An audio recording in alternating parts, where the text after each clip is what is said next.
चलिए, can start.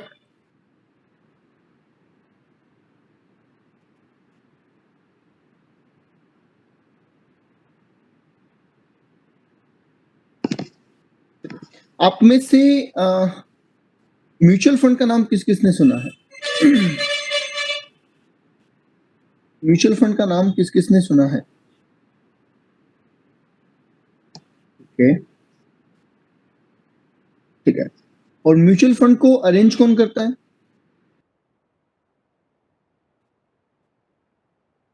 Mutual fund को arrange कौन करता है?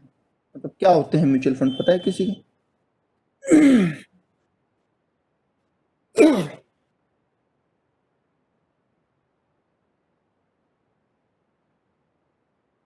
देखिए क्या है, आपको समझाता हूँ थोड़ा सा, कुछ नया करने की कोशिश करते हैं।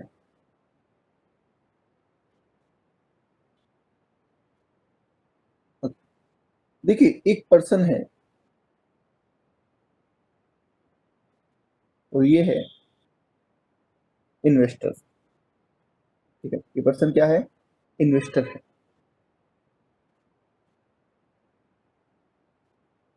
ये मार्केट में पैसा लगाना चाहता है, पर प्रॉब्लम ये है कि इसके पास कोई बड़ा अमाउंट नहीं है। ठीक है, इसके पास बहुत ही छोटा सा अमाउंट है, स्मॉल अमाउंट से 500 रुपए इसके पास। ठीक है, अब प्रॉब्लम ये है कि मान लो इसको पसंद आता है कि साहब मुझे टाइटन का शेयर पसंद आ रहा है, पर ये शेयर तो 1600 रुपए का है एक शेयर। तो क्या ये शेयर परचेज कर पाएगा? बोलिए, क्या ये शेयर मार्केट में इन्वेस्ट करके पैसा कमा सकता है? नहीं। क्यों नहीं कर सकता? क्योंकि इसके पास अमाउंट बहुत छोटा है।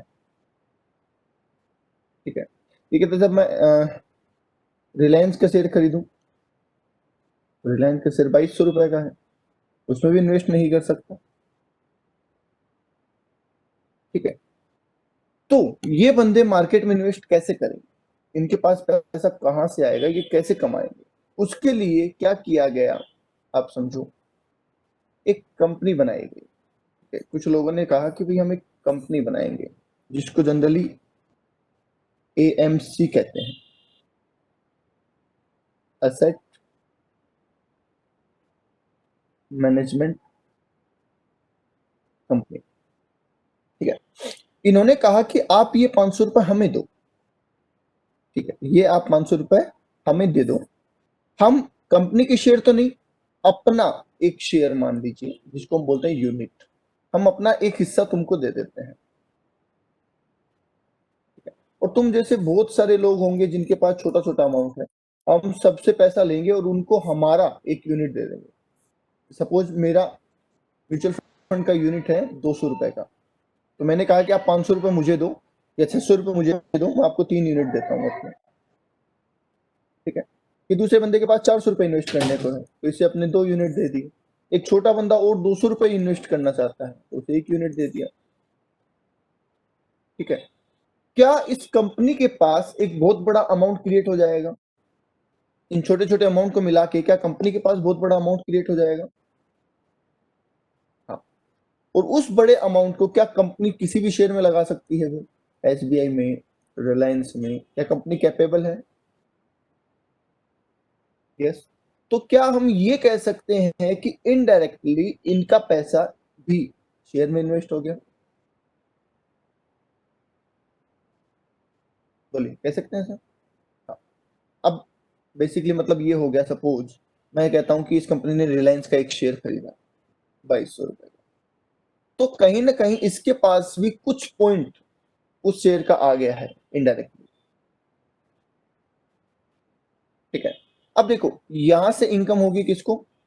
इस कंपनी को, चाहे वो डिविडेंड इनकम है और चाहे वो कैपिटल गेन है। ठीक है, उस इनकम से इस कंपनी के जो यूनिट्स हैं, जिसको म्यूचुअल फंड बोलते हैं, उसकी प्राइस बढ़ेगी, क्योंकि इस कंपनी का प्रॉफिट बढ़ेगा तो इस म्यूचुअल फंड की वैल्यू बढ़ेगी, और इस वैल्यू को बेटा बोलते हैं एनएवी। आई होप आपने पढ़ा होगा, शायद एसएफएम में आता होगा आपके। NAV, net annual value. ठीक है, तो ये बड़ी होगी, और जैसे ये बढ़ेगी हमारा भी बढ़ गया कि पहले मैंने 3 यूनिट खरीदेगे 200 रुपए के हिसाब से, और अभी उस यूनिट की रेट होगी 220 रुपए। तो क्या मुझे 60 रुपीज का फायदा हो गया? इस छोटे से इन्वेस्टर को क्या 60 रुपए का फायदा हो गया?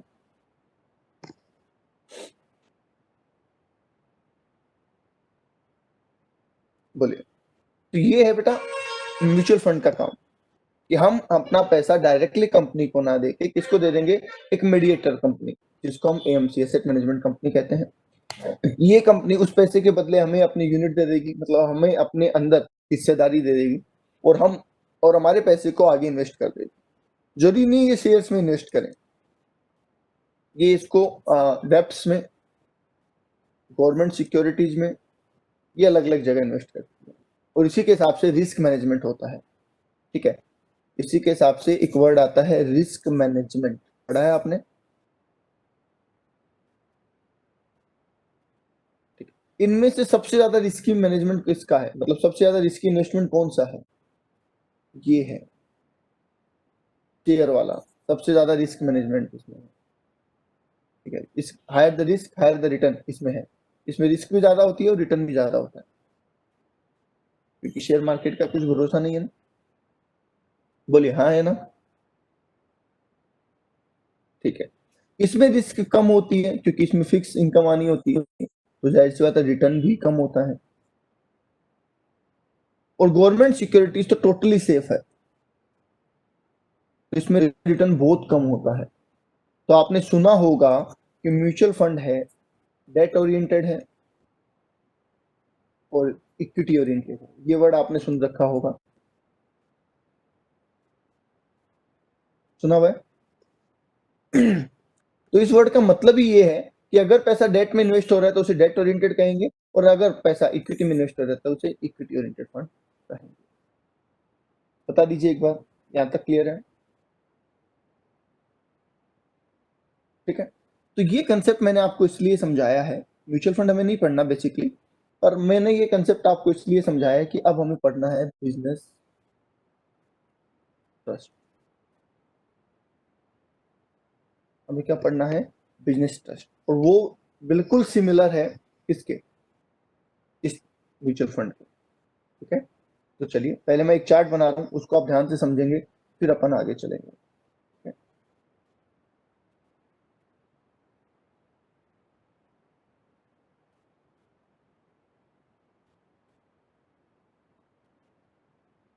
ये हमारा बिजनेस ट्रस्ट है। ठीक है, दो तरीके के बिजनेस ट्रस्ट जनरली होते हैं,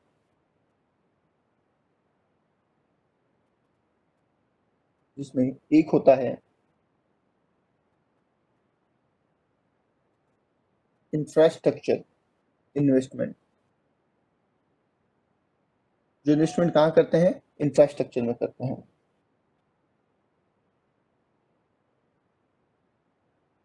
और दूसरा होता है रियल एस्टेट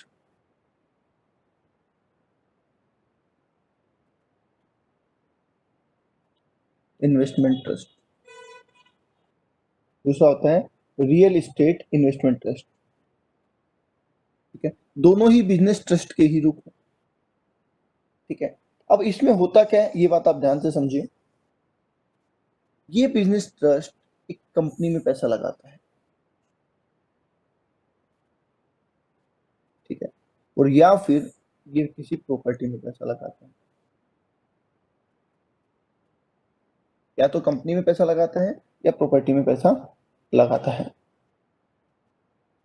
ठीक है, जब ये प्रॉपर्टी में पैसा लगाता है तो क्या आप बता सकते हैं इसको किस तरीके की इनकम होती होगी प्रॉपर्टी से? प्रॉपर्टी में जब ये पैसा लगाता है तो इसको किस तरीके की इनकम होती होगी प्रॉपर्टी से?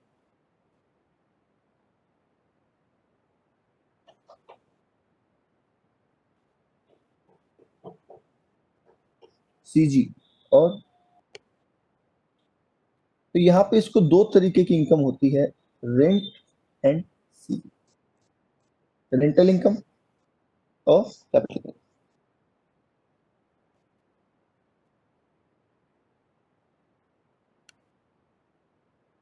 ओके, यहाँ पे जब ये पैसा लगाता है कंपनी में, तो ध्यान रखें एक वर्ड यूज किया जाता है एसपीवी।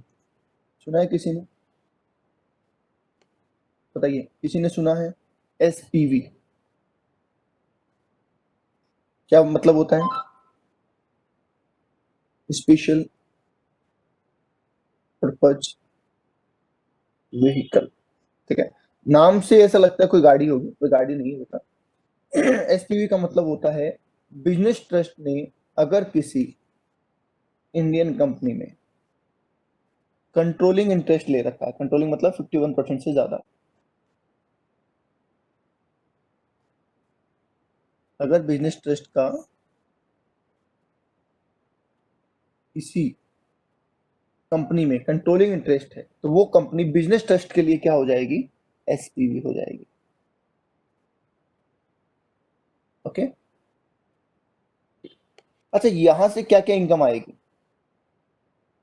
यहां से क्या क्या इनकम आएगी? ट्रस्ट को क्या डिविडेंड आएगा? यस। क्या एसटीसीजी आ सकता है? यहाँ पे मैं अलग इसलिए लिख रहा हूँ क्योंकि यहाँ का एसटीसीजी 111 ए में होगा, क्योंकि ये कंपनी रजिस्टर्ड है ना। ठीक है, एलटीसीजी 112 ए में होगा। ठीक है, इंटरेस्ट आ सकता है अगर इसने इस कंपनी में कोई सिक्योरिटीज भी हेल्ड करी है तो।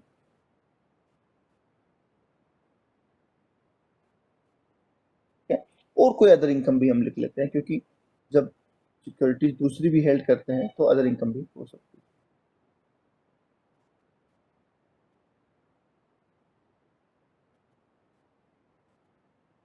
ओके, प्रॉपर्टी को बेचने से 112 ए में कैपिटल गेन हो सकता है, और या फिर एसटीसीजी हो सकता है।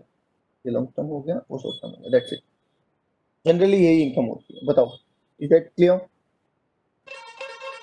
बिजनेस ट्रस्ट क्या है, किस तरीके से इन्वेस्ट करता है, और इसको कौन कौन सी इनकम होती है, ये बातें क्लियर है क्या?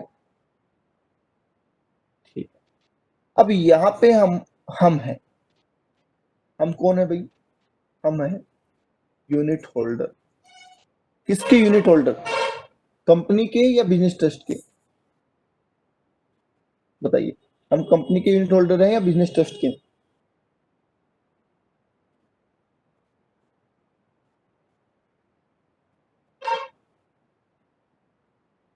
हम ट्रस्ट के यूनिट होल्डर हैं। ठीक है, ये ट्रस्ट खुद भी रजिस्टर्ड होता है, ट्रस्ट के। ठीक है, ये ट्रस्ट खुद भी रजिस्टर्ड होता है। रजिस्टर मतलब इसको भी हम रिकॉग्नाइज स्टॉक एक्सचेंज जैसे बोलते हैं ना, वैसे ही ट्रीट करते हैं।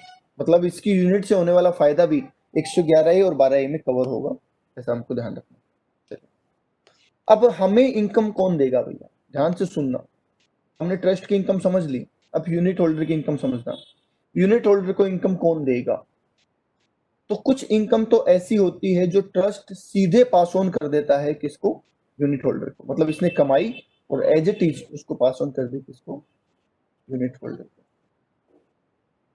ठीक है, और कुछ इनकम यूनिट को बेचने से हो सकती है। तो कैसे? सुन लो इस बात को ध्यान से, यही समझने वाला पॉइंट है, बस छोटा सा है, एक बार पिक्चर पूरी बन गई तो फिर आसान रहेगा। यहाँ पे ट्रस्ट ने क्या कमाया?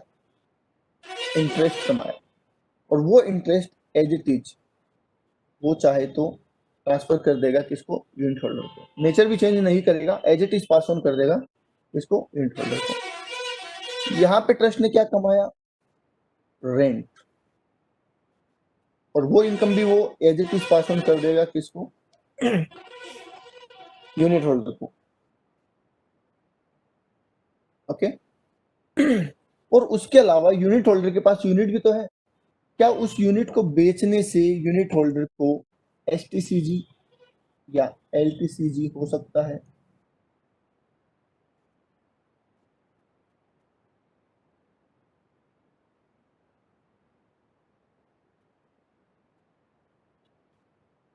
ठीक है, और इसके अलावा जो अदर इनकम कमा रहा है ट्रस्ट, अगर वो भी पास ऑन करता है तो वो भी कर सकता है, ये भी कोई दिक्कत नहीं है। ठीक है, अभी तक फिलहाल हमने टैक्सेशन की कोई बात नहीं करी है। फिलहाल हम इतनी बात कर रहे हैं कि कौन क्या करता है, कमाता है, कैसे कमाता है और किसको देता है। ठीक है, मैं एक बार फिर से रिपीट कर रहा हूँ, ध्यान से सुन लेना, उसके बाद अपन आगे।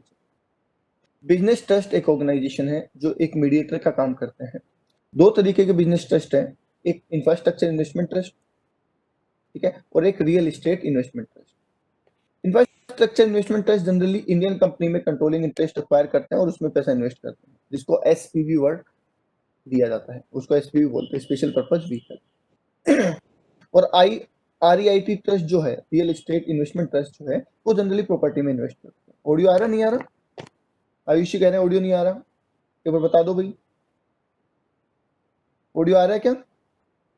आ रहा है। आयुषी आप री लॉग इन कर लो बेटा, आप री लॉग इन कर लो। ओके, तो मेरी तरफ से था, ठीक है। इंफ्रास्ट्रक्चर ये प्रॉपर्टी में इन्वेस्ट करता है। अब प्रॉपर्टी में इन्वेस्ट करेगा तो प्रॉपर्टी से रेंट मिल सकता है, प्रॉपर्टी को बेचने से long term short term gain हो सकता है, ठीक है। और अगर कंपनी में इन्वेस्ट करेंगे तो वहां से डिविडेंड मिल सकता है, वहां से इंटरेस्ट मिल सकता है, कोई अदर इनकम मिल सकती है। और शेयर को बेचने से एचटीसीजी या एलटीसीजी हो सकता है। ये तो सारे ट्रस्ट की इनकम की बात हुई। अब ट्रस्ट को जो इनकम मिलेगी, उस इनकम को वो पास ऑन कर देंगे यूनिट होल्डर को। कुछ इनकम तो एज इट इज, जैसे कि इंटरेस्ट एज इट इज कर देते हैं, रेंट एज इट इज कर देते हैं, कुछ other income as it is कर देते हैं।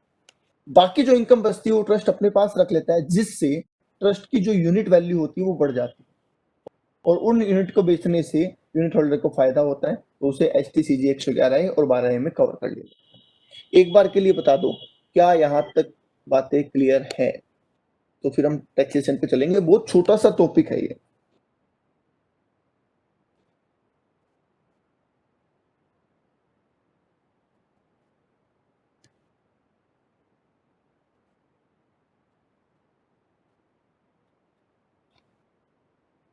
डन, चलिए। सर एक बार फिर रिपीट, अरे दो बार तो कर दिया। बिजनेस ट्रस्ट एक मीडिएटर ऑर्गेनाइजेशन है, आप ऐसा ध्यान रख सकते हैं, जो यूनिट होल्डर से पैसा लेते हैं और उस पैसे को फर्दर इन्वेस्ट कर देते हैं, ठीक है। फर्दर इन्वेस्ट कहाँ करते हैं? या तो कंपनी के शेयर में करते हैं, सिक्योरिटीज में करते हैं, और या फिर प्रॉपर्टी में कर देते हैं। शेयर और सिक्योरिटीज में करते हैं, वहां से ट्रस्ट को अदर इनकम, डिविडेंड, इंटरेस्ट मिलता है। और अगर उन यूनिट को बेचा है, जैसे कि शेयर है एसपीवी के, उनको बेचा है, तो उससे एसटीसीजी 111 और एलटीसीजी 112 हो जाता है। जबकि प्रॉपर्टी में जो पैसा लगाया गया है उससे रेंटल इनकम या एलटीसीजी या एसटीसीजी राइज होता है। ओके, ये जो इनकम ट्रस्ट के पास आती है, इसमें से ट्रस्ट कुछ इनकम तो as it is pass on कर देता है यूनिट होल्डर को, क्योंकि पैसा उसी का था, और कुछ इनकम अपने पास रख लेता है। जो इनकम वो पास ऑन करता है उसमें इंटरेस्ट है, उसमें रेंट है, उसमें अदर इनकम, उनको वो as it is pass on कर देता है। और बाकी इनकम वो अपने पास रख लेता है, जिससे उसकी जो यूनिट है, उनकी एनएवी जो है, नेट एनल वैल्यू, वो बढ़ जाती है। और जब यूनिट की वैल्यू बढ़ती है तो आप अपने यूनिट को बेच के भी प्रॉफिट कमा सकते हैं। वो प्रॉफिट आपका या तो एसटीसीजी होगा 111 में, या फिर एलटीसीजी होगा 112। बता दीजिए, यहाँ तक बात क्लियर है? मैंने रिपीट कर दिया है।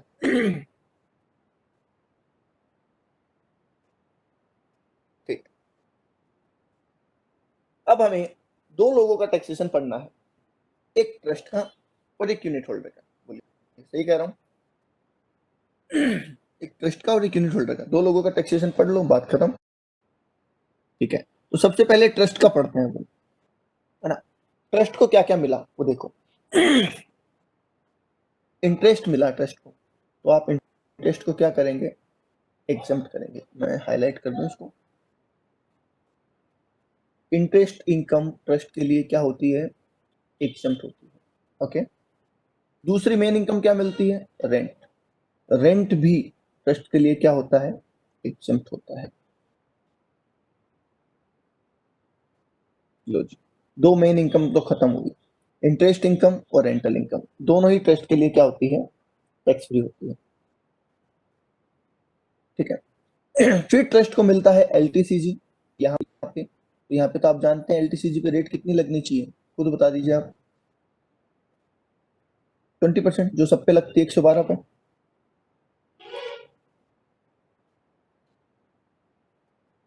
ठीक है, एसटीसीजी पे नॉर्मल रेट लगती है, आप जानते हैं ना, जो एसटीसीजी नॉर्मल होता है शेयर्स के अलावा, उस पर नॉर्मल रेट लगती है। नॉर्मल रेट क्या है, वो ट्रस्ट के केस में होती है MMR, maximum marginal rate.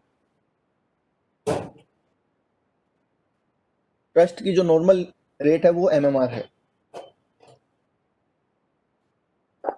Okay, maximum marginal rate. यहां आ जाइए, इंटरेस्ट तो टैक्स फ्री हो गया, डिविडेंड पे लग जाएगा 115 BBDA, सुना हुआ है क्या? 115 BBDA सुना हुआ है?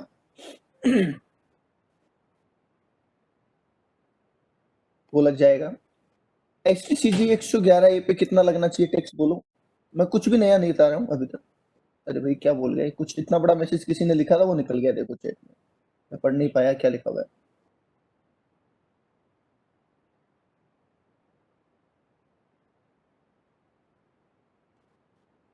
ऐसा होता ही नहीं ना, होता ही नहीं है बेटा, जो आप बोल रहे हैं वो चीज होती नहीं है।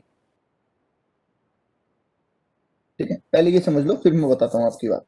एसटीसीजी 111A पे 15% और एलटीसीजी 112A पे 10%, और वो भी इन एक्सेस ऑफ 1 लाख, जानते हैं आप? ठीक है, और डिविडेंड पे 10 लाख से ऊपर 10%, आप जानते हैं।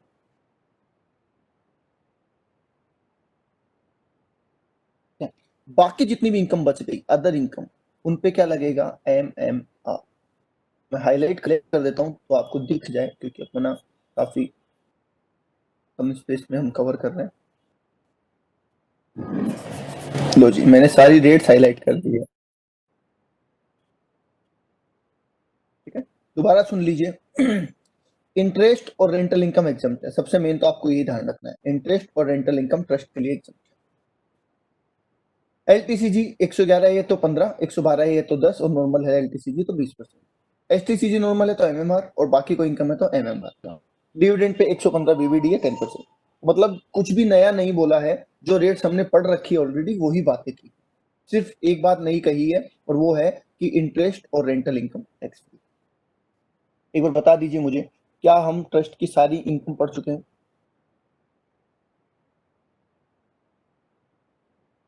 क्या हम बिजनेस ट्रस्ट की सारी इनकम का टैक्सेशन पढ़ चुके हैं बेटा?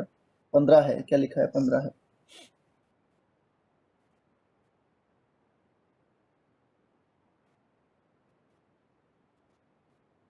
एमएमआर रेट, देखिए एमएमआर रेट है 42 पॉइंट समथिंग है, अभी मेरे पास कैलकुलेटर नहीं है।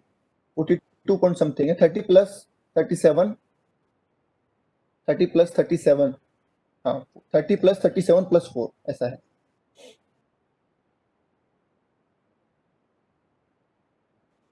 30 प्लस 37 प्लस 4, ऐसा है। हाँ ये वाली होगी 42.74।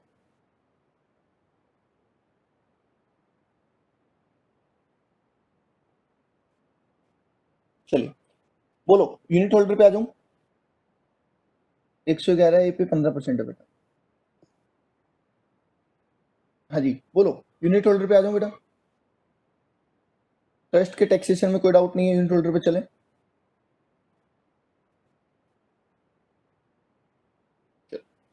अब देखो एक बात ध्यान से समझना, ये जब अपनी किसी भी इनकम को पास ऑन करेगा, तो उसके रिगार्डिंग आपको एक बात ध्यान रखनी है कि वो इनकम सेम नेचर में पास ऑन होगी।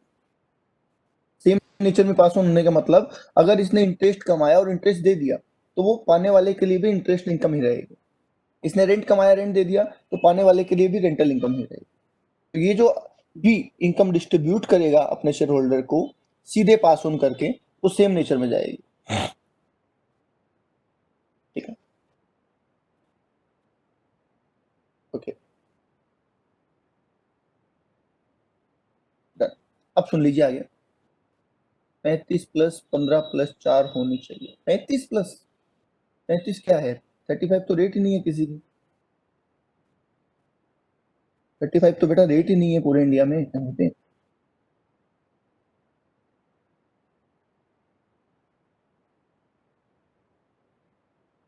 मैक्सिमम रेट 30 है ना, 35 कहाँ से आ जाएगी?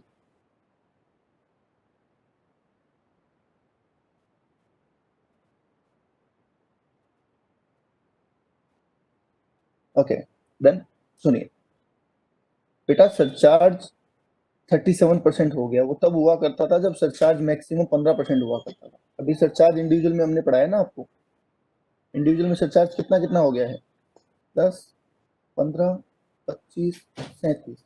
बोलो हुआ या नहीं हुआ? क्या इंडिया में मैक्सिमम सरचार्ज रेट 37 हो गई? पहले मैक्सिमम कितनी हुआ करती थी, 15, इसलिए 30 + 15 + 4 हुआ करता था। फिर 37 सरचार्ज हो गया। तो मैक्सिमम मार्जिनल का मतलब तो यही है ना कि मैक्स टू मैक्स। तो max to max rate 30, max to max surcharge 37 और मैक्स टू मैक्स HEC 4%। यही तो है। ठीक है, ठीक है। अच्छा, आप सुनते रहो, फटाफट सुनो भाई। जो इनकम पास ऑन की गई है इंटरेस्ट इनकम पे, क्या ट्रस्ट ने टैक्स दिया? बस जवाब देते रहो आप, क्या ट्रस्ट ने टैक्स दिया? नहीं दिया। तो ये इसके लिए क्या हो जाएगी, टैक्सेबल हो जाएगी। रेंटल इनकम, क्या ट्रस्ट ने टैक्स दिया? नहीं दिया। तो इसके लिए टैक्सेबल हो जाएगी, क्योंकि जो एक बंदे के लिए टैक्सेबल हो गई वो दूसरे के लिए नहीं है, और जो दूसरे के लिए हो गई वो एक के लिए नहीं है। सीधी सी बात। ठीक है। क्या अदर इनकम पे, क्या अदर इनकम पे ट्रस्ट ने टैक्स दिया? बोलो, क्या अदर इनकम पे ट्रस्ट ने टैक्स दिया है? हाँ, वो भी MMR से। तो क्या यूनिट होल्डर के लिए अदर इनकम टैक्सेबल होगी? नहीं। ये देखो, ऐसे लॉजिक से याद करो, है ना, रटोगे ना इसके लिए ये, इसके लिए वो, नहीं समझोगे। आपने ट्रस्ट की याद कर ली ना, तो यूनिट होल्डर अपने आप याद हो जाएगा। जो ट्रस्ट के लिए टैक्सेबल है वो यूनिट होल्डर के लिए एग्जम्प्ट है, जो यूनिट होल्डर ट्रस्ट के लिए एग्जम्प्ट है वो यूनिट होल्डर के लिए टैक्सेबल है। दैट्स इट, सिंपल सी बात है। ठीक है। अब मुझे एक बात बताओ, जैसे इसकी यूनिट है, क्या उससे इसको HTC LTC जो हो रहा है, क्या इसको इंटरेस्ट भी मिल रहा होगा? हाँ, डिविडेंड, सॉरी, क्या इसको डिविडेंड भी मिलता होगा इस यूनिट पे? यस, मिलता है। यूनिट होल्डर को इस यूनिट पे डिविडेंड भी मिलता है, और वो एग्जम्प्ट होता है, क्योंकि सेम वही है लिस्टेड कंपनी वाला कंसेप्ट। ठीक है। और ट्रस्ट की इनकम में भी मैं एक बात ऐड ऑन कर दूं, क्योंकि आगे जाके फिर आप क्या कहीं पढ़ोगे तो आपको कंफ्यूजन आएगा। ट्रस्ट को दो तरीके के डिविडेंड मिलते हैं बेटा, एक मिलता है SPV से और एक मिलता है अदर कंपनी से। ठीक है, दो तरीके के डिविडेंड मिलता है। तो जो डिविडेंड SPV से मिलता है ना, वो पूरा एग्जम्प्ट है। जो डिविडेंड SPV से मिलता है ना, वो पूरा एग्जम्प्ट है, ये बात ध्यान रखना। और बाकी किसी कंपनी से जिसमें कम शेयर है उससे मिलता है, तो फिर वो 115 BBDE में चला जाएगा।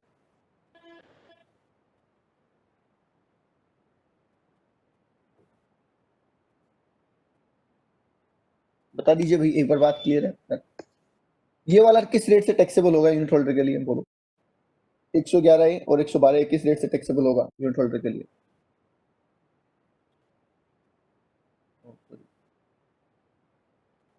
बोलिए। ये 15% और ये 10%।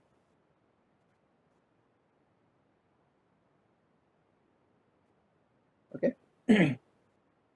ठीक है। इंटरेस्ट इनकम किस रेट से टैक्सेबल होगी यूनिट होल्डर के लिए? ये 15% हो गया, ये 10% हो गया, ये एग्जम्प्ट हो गया। इंटरेस्ट इनकम किस रेट से टैक्सेबल होगी यूनिट होल्डर के लिए?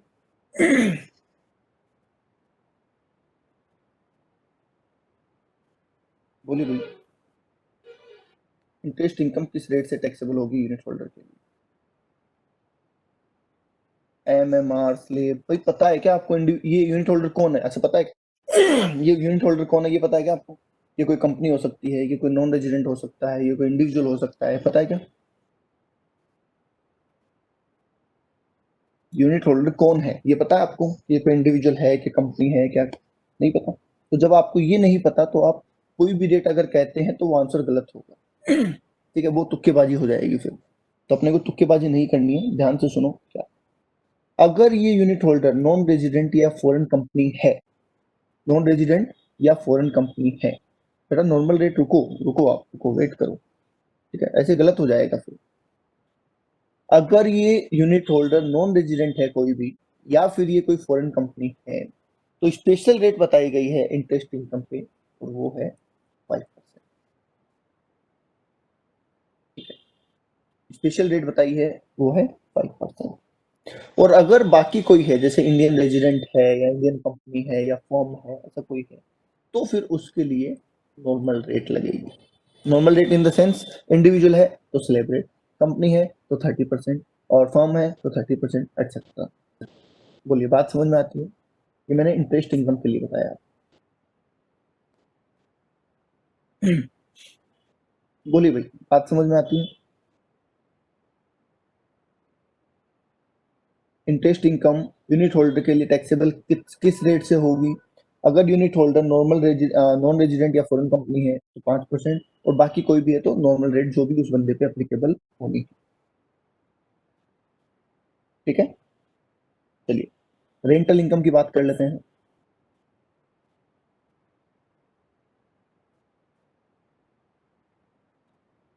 रेंटल इनकम की बात कर लेते हैं। रेंटल इनकम के लिए बोला गया कि अगर रेंटल इनकम किसकी है, वही नॉन रेजिडेंट या फॉरेन कंपनी यूनिट होल्डर है हमारा, तो उसके लिए नॉर्मल रेट क्या होगी? जो भी उसकी रेट है। नॉन रेजिडेंट है, अब यहाँ पे सुनना, अगर नॉन रेजिडेंट है बंदा तो उसके लिए स्लेब रेट लगती है।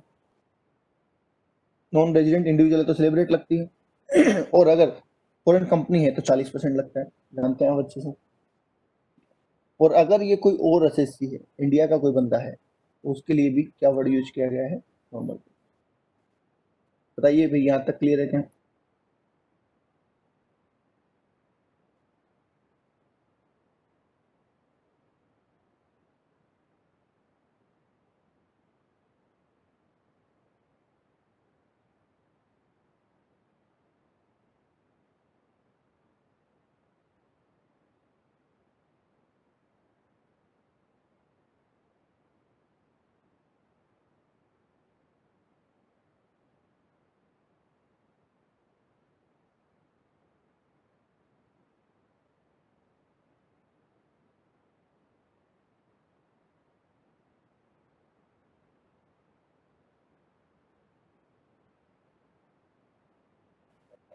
क्या बोल रहे हो भाई? रेंटल वाला एना टैक्स किस रेट से लगेगा? रेंटल इनकम फिर से बता दो। अच्छा, देखो रेंटल इनकम में जो यूनिट होल्डर है that can be non resident या फॉरेन कंपनी। बोलो हाँ या ना?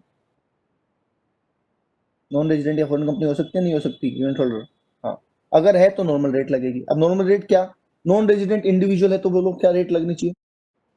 नॉन रेजिडेंट इंडिविजुअल है तो क्या रेट लगनी चाहिए? Slab rate. और फॉरेन कंपनी है तो क्या रेट लगनी चाहिए? फॉरेन कंपनी है तो क्या रेट लगनी चाहिए? 40%। तो नॉर्मल रेट का मतलब, आप कोई स्पेशल ट्रीटमेंट मत करो, जो आप जनरल रेट लगाते हो वो लगा दो। अदर, अदर में भी नॉर्मल रेट लिखा है। अदर में भी नॉर्मल रेट का मतलब क्या है? अगर इंडिया का रेजिडेंट है तो बोलो क्या लगेगा? यूनिट होल्डर इंडिया का रेजिडेंट है तो क्या रेट लगेगी? Slab rate. अगर रेजिडेंट इंडिया की कंपनी है तो बस। बस ये बात, नॉर्मल रेट का मतलब ही यही होता है कि जो रेट आप जनरली पढ़ चुके हैं वो वाली रेट, कुछ भी अलग नहीं है। Is that clear?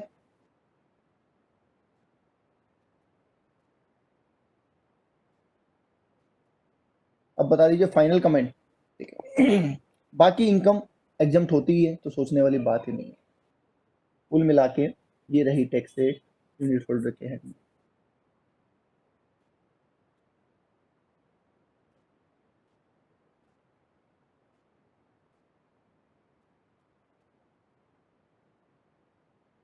Sir interest पे एनआर के लिए 5%, हाँ स्पेशल रेट है 5%। आप में से किसी ने नॉन रेजिडेंट का असेसमेंट पढ़ा है क्या?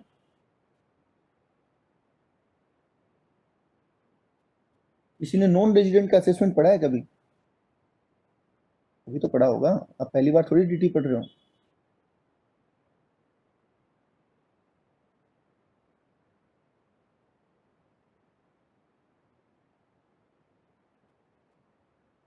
हाँ जी, पढ़ा है क्या किसी ने? किसी ने नहीं पढ़ा नॉन रेजिडेंट का? अच्छा, वो टॉपिक छोड़ के पढ़ा है, वाह। क्यों भाई, आपने छोड़ा, टीचर ने छोड़ा? यार, ओके, वाह, सारी गलती टीचर की।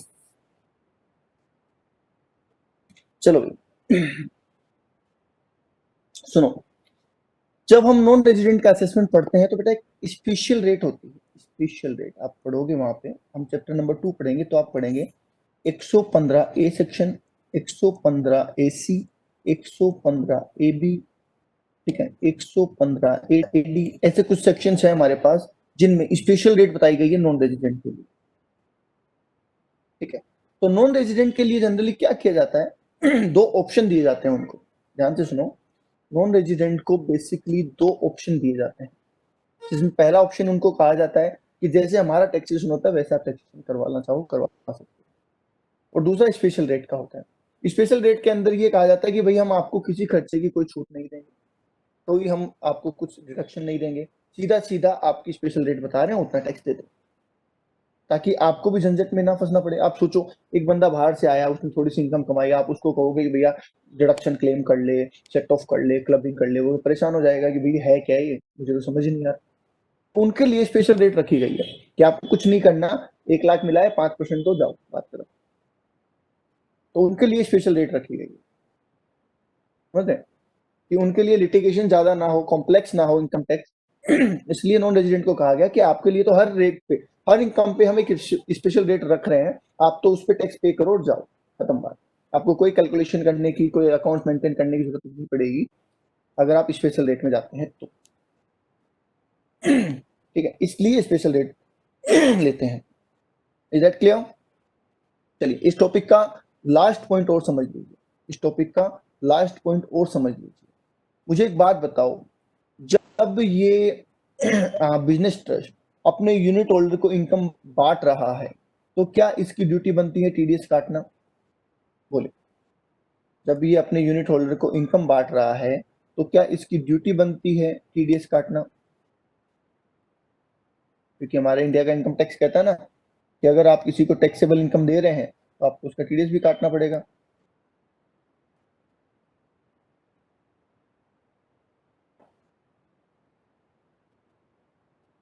तो टीडीएस किस रेट से कटेगा वो भी सुन लो साथ ही साथ। सबसे पहले इंटरेस्ट की बात कर लो। मुझे बताओ इस बंदे पे रेट स्पेशली बता रखी है हमें कि कितने परसेंट से टैक्सेबल है ये बंदा, 5%। तो इसकी टीडीएस रेट क्या होनी चाहिए बोलो, इसकी टीडीएस रेट क्या होनी चाहिए? क्या वो भी 5% होनी चाहिए? यस, डेफिनेट सी बात है। यहाँ पे हमें बोला गया नॉर्मल रेट, और इंडिया में जिस पे नॉर्मल रेट लगती है उस पे टीडीएस रेट क्या लगती है बताओ? इंडिया में जिस पे भी नॉर्मल रेट लगती है उस पे टीडीएस की रेट क्या लगती है? याद करो, एक कॉमन रेट मैंने लिखवाई थी टीडीएस वाले चैप्टर में, जिन्होंने मेरे से पढ़ा है 10%, बिल्कुल ठीक है। जिन्होंने मेरे से पढ़ा है उन्होंने, उनको मैंने एक स्पेशल रेट बता रखी है कि जब भी कोई रेट में आप उलझ जाओ ना टीडीएस में, तो आप 10% रेट पे याद रखना, ठीक है। ओके, यहाँ आ जाइए रेंटल इनकम पे। रेंटल इनकम नॉन रेजिडेंट और फॉरेन कंपनी के लिए नॉर्मल रेट पे टैक्सेबल है, नॉर्मल रेट पे टैक्सेबल है, ठीक है। तो मुझे बताइए कि यहाँ पे जो बंदा है वो अगर इंडिविजुअल हुआ तो उसके लिए मैक्सिमम रेट क्या होती है? एक नॉन रेजिडेंट इंडिविजुअल के लिए मैक्सिमम रेट क्या हो सकती है? मैक्सिमम नॉन रेजिडेंट इंडिविजुअल के लिए मैक्सिमम रेट कितनी होती है? 30 होती है ना भाई, 20 कैसे होती है? इंडिया के इनकम टैक्स में 30 नहीं है क्या हाईएस्ट रेट? और फॉरेन कंपनी के लिए मैक्सिमम रेट क्या है? फॉरेन कंपनी के लिए मैक्सिमम रेट 40। तो बस टीडीएस भी इसी रेट से काट लो ना, ताकि हमने तो हमारा मैक्सिमम ले लिया, बात खत्म,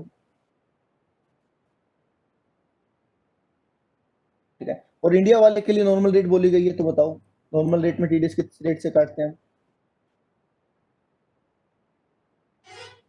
10%।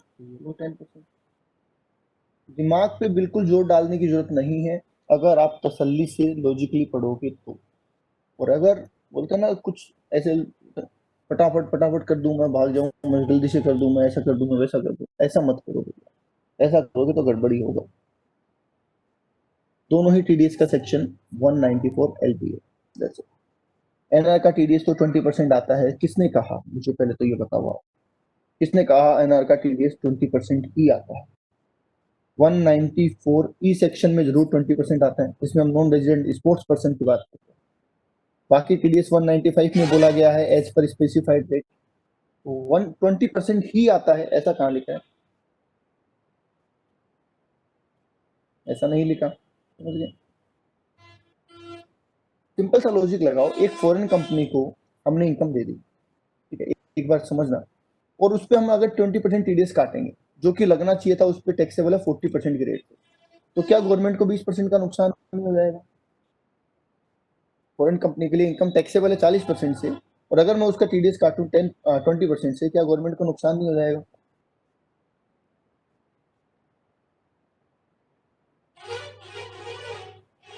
तो बस गवर्नमेंट क्यों नुकसान करेगी? उसको जब काटना ही है तो पूरे टैक्स काट लेंगे। जनरली एक बात ध्यान रखना आप, ठीक है, एक बोलते हैं ना, ट्रिकी पॉइंट बता देता हूँ। जो इनकम रिसीवर के लिए जिस रेट से टैक्सेबल होती है, जनरली उस पर टीडीएस भी उसी रेट से कटता है। अगर उस इनकम की कैलकुलेशन किसी और वे में होनी है, मतलब टोटल जुड़ के होनी है, तो फिर उस पर एक जनरल रेट होती है 10%, वो कटता है। अदरवाइज उस पर उसी रेट से टीडीएस कटेगा जिस रेट से वो रिसीवर के लिए टैक्सेबल है। लो जी, पूरा कंसेप्ट हो गया है मेरी तरफ से। अब आपको कोई डाउट है तो बोल दो। नीचे मैंने दो चीजें लिखी है कि यूनिट होल्डर को जो इनकम मिलेगी वो सेम नेचर में मिलेगी, और बिजनेस ट्रस्ट को अपनी रिटर्न फाइल करना मैंडेटरी। अब मैंने इसमें बिजनेस ट्रस्ट का टैक्सेशन, सिक्योर यूनिट होल्डर का टैक्सेशन, और साथ ही साथ टीडीएस रेट्स वगैरह सब कवर कर दी। ये लीजिए पूरा चार्ट एक साथ में।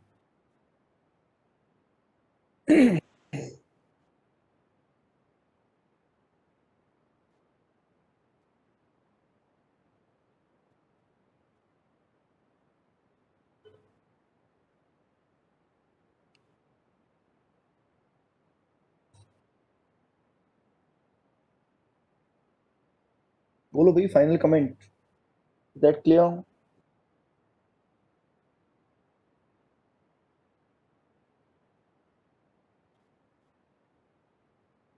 किसी को कोई डाउट तो नहीं?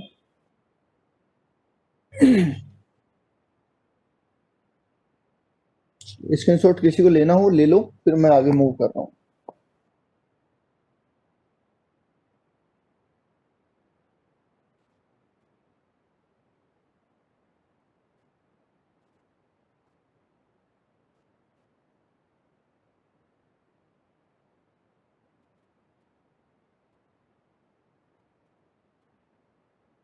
एक क्वेश्चन भी है हमारे पास यहाँ पे, वो भी देख लेते हैं, तो प्रैक्टिकल अप्रोच में भी आपका क्लियर हो जाएगा। एक ही क्वेश्चन है इसका बुक में, और इसके अंदर में भी कोई क्वेश्चन नहीं है, तो हमें एक ही क्वेश्चन इसका करना है। ओके, देख लीजिए भाई क्या कहता है क्वेश्चन।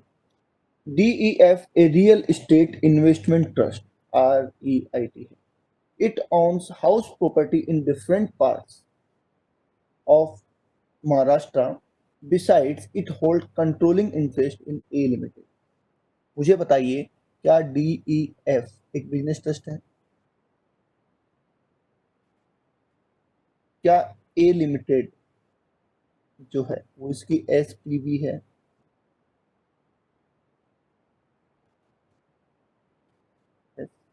क्या इस ट्रस्ट ने प्रॉपर्टी परचेज कर रखी है? आगे लिखा है SPV created by DEF, ठीक है, for the purpose of owning commercial properties, ठीक है। Annual income of DEF is as follows. देखो क्या क्या है, 7 करोड़ रुपए की तो रेंटल इनकम है इसको DEF को। कैलकुलेटेड का मतलब है कि स्टैंडर्ड डिडक्शंस वगैरह सब काटी हुई है, कुछ नहीं करना आपको, सीधी इनकम है 7 करोड़ रुपए। LTCG on sale of land and building directly owned bye DEF, ये प्रॉपर्टी को बेचने से LTCG हुआ, और इनसे रेंटल इनकम भी हो रही है। आगे लिखा है short term capital gain on sale of the shares of A limited, यहां से इनको HTCG हुआ है, 111A में हुआ होगा, ठीक है, क्योंकि लिमिटेड कंपनी है। और HTCG gain sale of the directly owned by the property, यहाँ पे भी HTCG हुआ है। आगे लिखा है इंटरेस्ट फ्रॉम ए लिमिटेड, यहाँ से इंटरेस्ट मिला है, ठीक है, और डिविडेंड मिला है।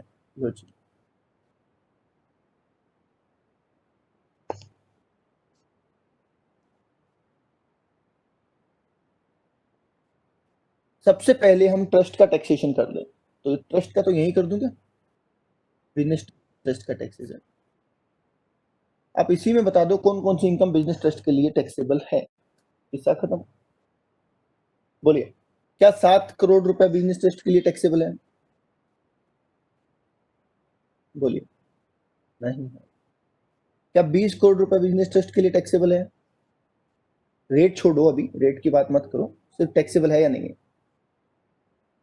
क्या 20 करोड़ रुपए एलटीसीजी वाले टैक्सेबल है या नहीं है? हाँ, लो जी। Short term capital gain on sale of listed shares taxable है या नहीं है? यस।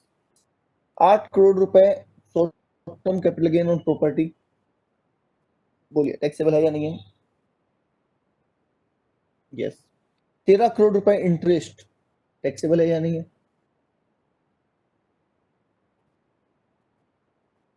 नहीं है। 9 लाख रुपए का डिविडेंड टैक्सेबल है या नहीं है? नहीं है। टोटल कर दोगे एक बार? क्या 30 करोड़ रुपए की इनकम टैक्सेबल है?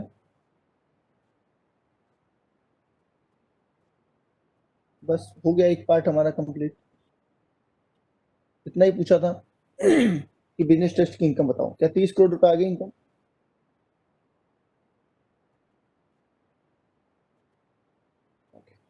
अब चलते हैं यूनिट होल्डर के ऊपर। यूनिट होल्डर यहीं पे कर लेते हैं। यूनिट होल्डर में कौन सा यूनिट होल्डर, देखो नीचे लिखा है, सुनना ध्यान से। DEF distributed 50 crore. क्या डीईएफ ने पूरा पैसा बांट दिया? बोलिए, क्या डीईएफ ने पूरा पैसा बांट दिया क्या? नहीं, पूरा नहीं बांटा। कितना बांटा है? 50 करोड़ बांटा है।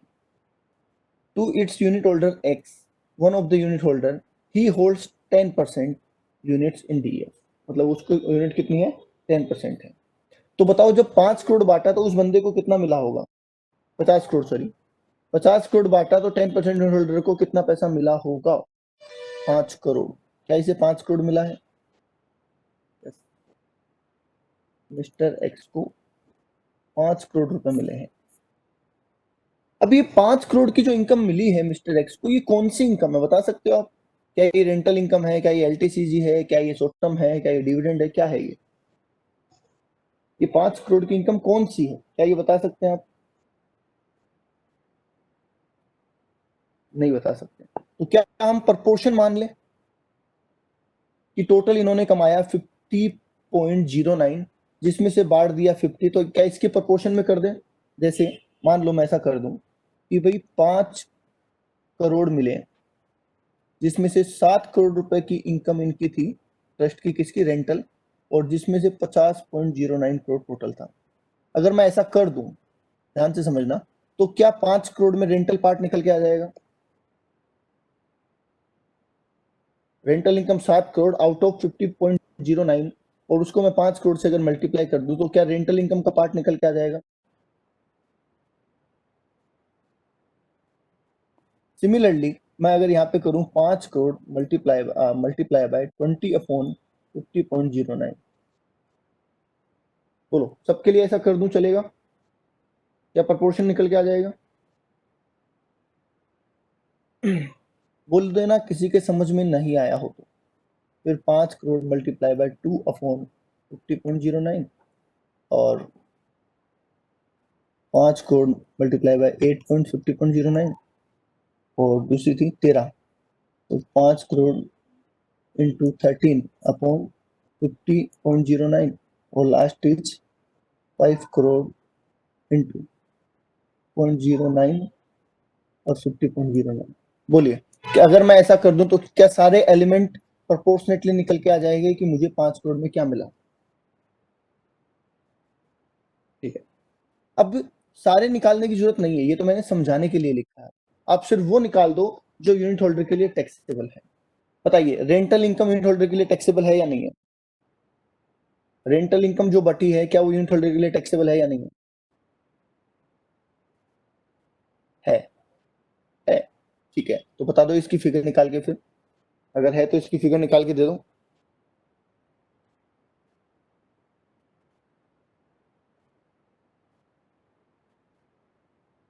0.7 बोल रहे हैं क्या? 0.7 करोड़। क्या एलटीसीजी जो इसने बांटा है, क्या वो टैक्सेबल है? 0.698। मुझे पूरा ले लेता हूँ मैं 698, क्योंकि करोड़ में है तो फर्क पड़ेगा इसलिए। चलिए, क्या एलटीसीजी जो बांटा है इसने क्या टैक्सेबल है? नहीं है, क्योंकि अदर इनकम सारी टैक्स फ्री होती है, सिर्फ दो इनकम टैक्सेबल होती है, बताया था आपको। ठीक है, एसटीसीजी एग्जम्प्ट हो जाएगा। ठीक है, फिर एसटीसीजी एग्जम्प्ट हो जाएगा। इंटरेस्ट इनकम, बोलो इंटरेस्ट इनकम। ट्रस्ट से सिर्फ दो ही इनकम टैक्सेबल होती है, इंटरेस्ट और रेंटल इनकम, बताया था आपको। बता दो इसका प्रपोर्शन और कर दो। 5 crore multiply by 13 crore upon 50.09 crore, 0.785। ठीक है, और ये भी एग्जम्प्ट हो जाएगा। लो जी, यूनिट होल्डर की टोटल इनकम बोलो, यूनिट होल्डर की।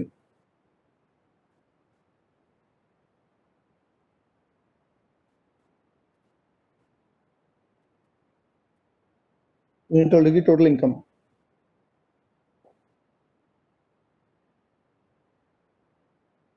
1.483, दैट्स इट। बोलिए भाई, किसी के कोई डाउट हो तो बोलो। बिल्कुल लॉजिकली सिस्टम से हमने किया है। बुक में इसका आंसर गलत है, ये और बता दूं मैं आपको, बुक का इसका आंसर गलत है।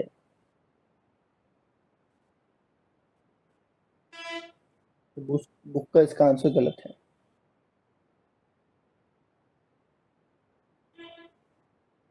1.297, 297 क्या आ रहा है भाई? इंटरेस्ट का अमाउंट चेक कर लो भाई, इंटरेस्ट का अमाउंट चेंज बता रहे हैं। 5 crore multiply by 13 crore upon 50.09। Interest का अमाउंट चेक कर लो, किसने निकाल के दिया था?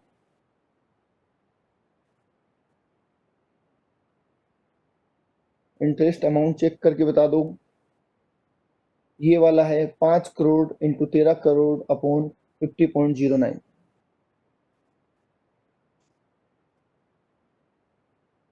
अरे भाई, इतनी बड़ी लेवल पे एग्जाम दे रहे हैं, छोटी छोटी गलतियां थोड़ी करोगे कैलकुलेशन की। जल्दी बोलो।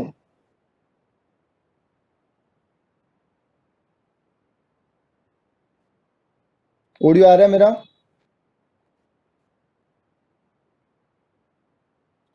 हाँ जी, ऑडियो आ रहा है क्या?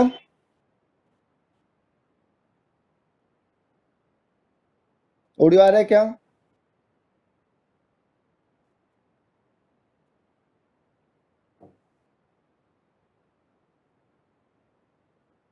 ऑडियो आ रहा है क्या?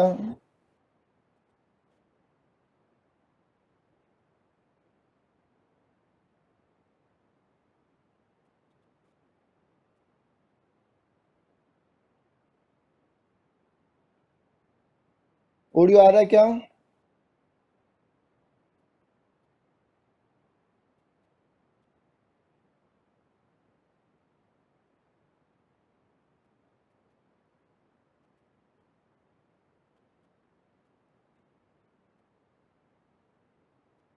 ऑडियो आ रहा है क्या?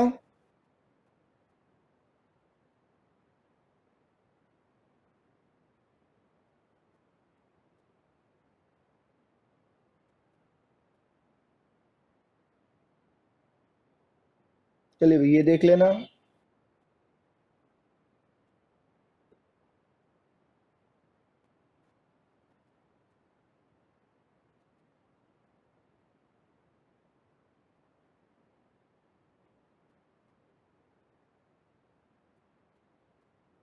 ऑडियो आ रहा है क्या? यस सर, आ रहा है।